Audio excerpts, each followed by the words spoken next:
Hello bay. So, mag-create kog review para sa imo ang gibuhat.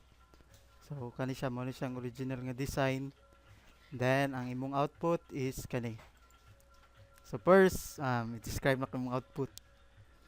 So, nakay header, tapos nakay body nimo sa main content na ay duha ka columns, sidebar. Then, na main content. Then, nakay footer. So, okay man siya. Ang kuan lang, isa sa problem is dili siya responsive.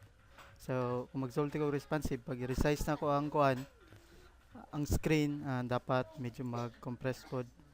So, sige lang. Lang, go lang go. Tapos ang next kay, kaning sa sidebar, medyo dikit kayo ang home kung i-compare nimo diri sa kuan, na siya padding. So, na padding. Then, sa pod, ang article ug ang home is pantay sila. So, kana. So, na siya mga attention to details lang na siya. May. So, kanay okay na ni. Kulang lang padding. Diri dapit. Short kag padding. Then, sa footer. Okay, ana. So, okay na. So, next, mag-add ko sa imo ang code. So, sa imong code is nga ni. So, HTML. Mo mong code nimo. Okay man siya. Gana man. Pero ano sa first jod sa HTML karon man gud kay mas maayo kung mag-declare na tag katong HTML5. So naay katong sa diri sa Sublime mag-install kag katong Emmet HTML5 mag-type lang ka ni HTML5 tapos i-press nimo ang control control E for Eliezer na siya.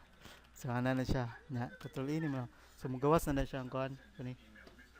So mo na ni siyang format sa HTML5 nga na document. So na nakay declaration kani mo ni siyang actually mo lang yung kailangan na code para sa pag-declare sa HTML5. Tapos na yung mga additional meta titles and body. So okay na siya. So, okay, ato siyang i-try. So kanila nga ako na ko ning antod sa head. So HTML then head. So dapat ang alin yung code. Dili lang ako sabon. Basta isulti lang akong corrections. So kato. Then ang next nimo nga correction sa kuan bay sa kanang indention bali stricto management bali kung alam ba for example ang head na siya sa sulod sa HTML so indent yun mo siya sa katab then for example kaning title ano siya then ang link so di ba ang link kay under man siya sa head so ang ano siya so indention lang pag i-check sa indention ana so ang body so pwede ana body then actually diri sa Sublime pwede ka mag ba ano no? Pwede mo isabay og indent ang pislit imong ang control shortcut is CTRL plus kaniyo square brackets so ang kani siya oops kani siya is kuan padto sa left side then kani padto sa right side so ana lang so body so try na ko arrange so ano siya deep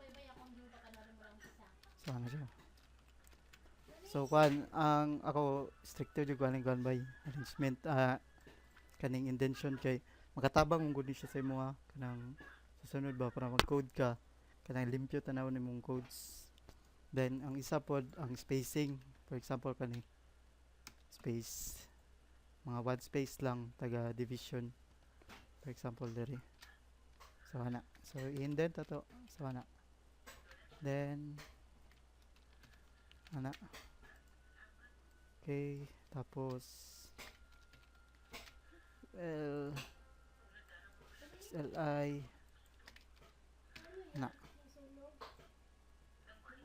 then kani klaro na to ni so LI tapos na UL close wapa mo lang organize siya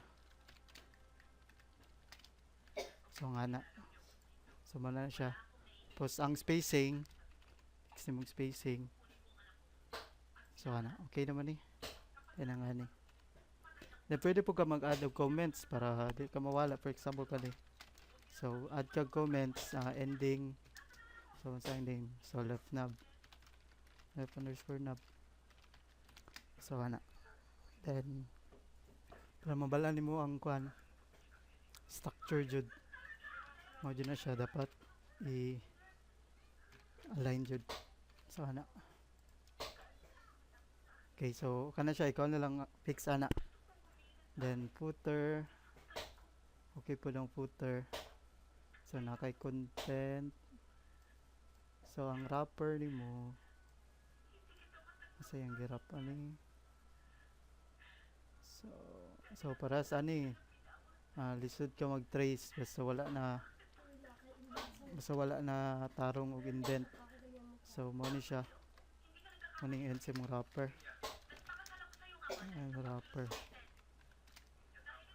Ana. So tama ba? Oh. So ana, so paki-fix lang ko sa kuan. Sa indentation sa. Then isa pod sa importante kana gugwan kaning mga elements ay mga contents good. For example kaning home. Kaning mga text man good dapat isulod jud na nimo siya sa tag jud. So kani siya dili ni invalid. So dapat pwede nimo siya buhaton, pwede ka pwede ka mag-add og p/p or or pwede span na ang sa p man good kay di ba paragraph kuan siya mag-create siya another line. So so pwede siya span lang ana. So diba for example pag p man good basta katong kabalo naman nata kana itong block level elements. So ang p man good is block level element siya pero ang span is inline. So pwede importante na ang content nimo is i-enclose jud mo siya sa starting and ending tags. So ana lang. So okay naman ni siya. So ang header separate na ni. Okay naman ang suggest lang po nako mas nice siguro kay kung tanawon mo ang layout kani. Tanawon mo ang layout. Oops. Ang pwede nimo buhaton naghang. Kita naman eh. Kani siya isa ka kuan. Pwede po nung buhaton sa layout is kani siya murag i-wrap nimo ni siya ang header isa ka div sa header. Then mag-create ka wrapper para sa kaning body good. Mo ka wrapper para sa body, then imo na po ka wrapper para sa footer. Then sa body nga wrapper na dire itong left knob nimo og kani. So balay murag ang ani diba left knob. Mag-create ka og mas gwapo mo rin ani. Mag-create ka another div kasi siya sa kuan sa kuan. Halimbawa main underscore content underscore wrapper for example ana. So kani siya iyang i-close ani is ang left knob ug ang content. So diri na siya slash div.